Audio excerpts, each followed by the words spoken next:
ඔබ කලබල වෙන්න එපා. ඔබට පදයක් හැදුණා කියලා. ඔබට හැදිච්ච පද මොනවද? භාග්‍යවතුන් වහන්සේට හැදිච්ච පදවල හැදි. භාග්‍යවතුන් වහන්සේ මෙහෙම ධර්ම දේශනා කරමින් ඉදිද්දී චින්චමානවිකාව කියලා ස්ත්‍රියක් ඇවිල්ලා කිව්වා මේ කුසේ ඉන්න ළමයා ඔබගේ කරුණා කරලා බණ කීම නවත්තලා දැන් ගෙදරින් මේ වගකීම බාරගන්න කියලා. අපිට හැදිච්ච පද එච්චර භයානක නැහැනේ.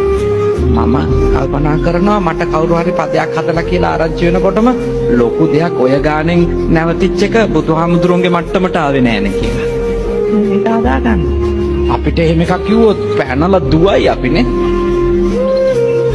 මම ඉතින් භාග්‍යවතුන් වහන්සේට නැවත නැවතත් নমස්කාර කරනවා. මොකද උන්වහන්සේගේ ඒ කියන්නේ දරා ගැනීම.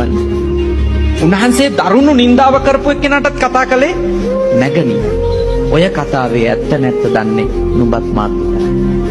බලන්න ඉවසින්. බලන්න දරාගෙන.